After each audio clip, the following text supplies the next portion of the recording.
You want to first apply an oil, both on the client with some effleurage and then also on the stones. And the stones are going to be really hot at first, so you'll want to keep them moving. If you were to allow them to be still or slow on the body, it would be a lot hotter for the client and it could even burn the client. You'll see occasionally I'm actually flipping the stones. That's another way to help manage and distribute the heat when the stones are hottest at first. So here's just a nice warming friction that's getting a nice little rocking motion with the client. And a little bit of pulling effleurage, another technique using a flat stone just under the palm softly, not gripping the stone but just softly under the hands. And this is just a sampling of relaxation techniques you could use with hot stone massage.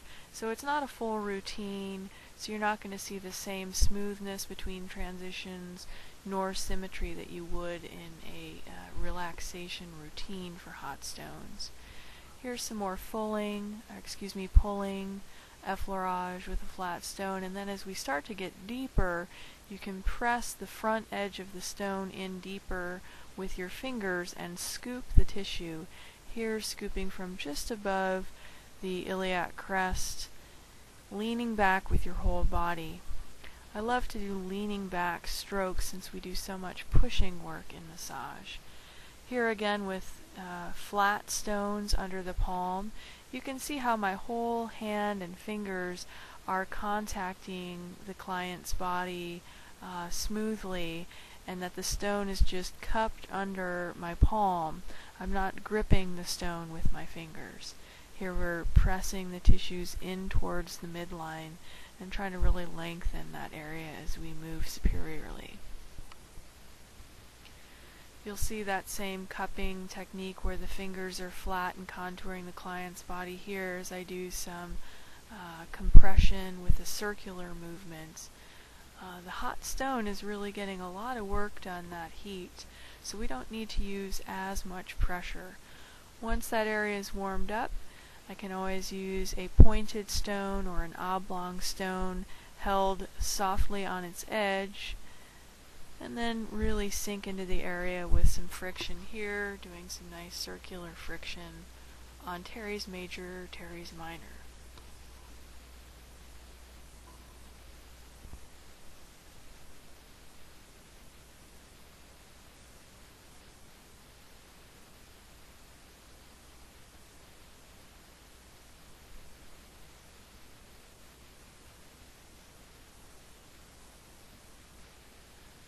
See how the shape of that nice pointed stone.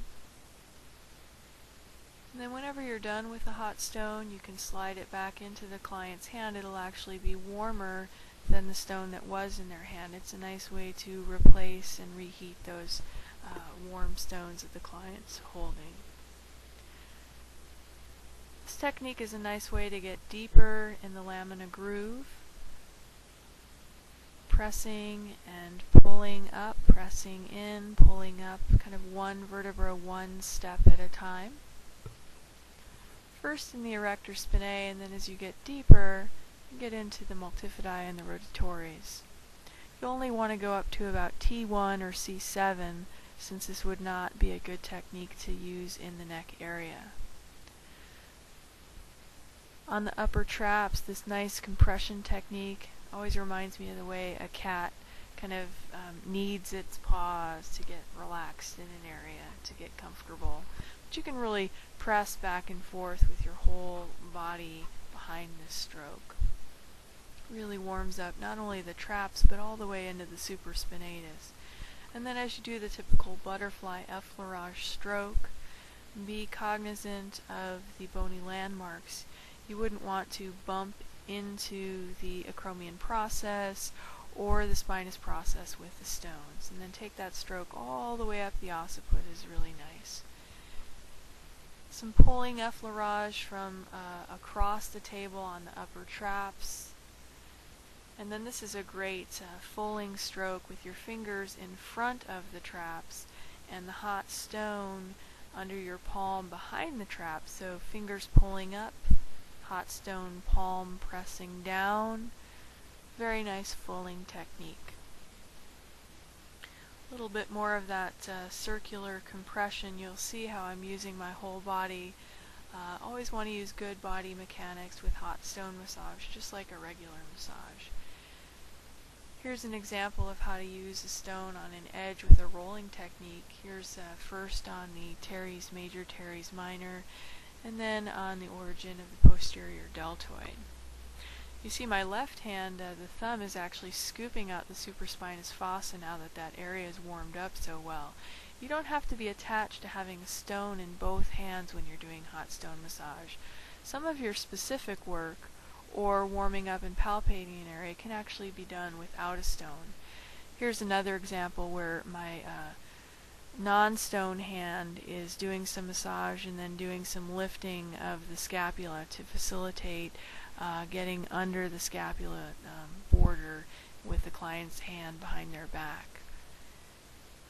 You can use an oblong stone, a flat stone to really get up and under the scapula. And then again you'll see without the stones just mobilizing the whole scapula. And you'll notice the nice pink flush and hyperemia on all those areas of the back that we work.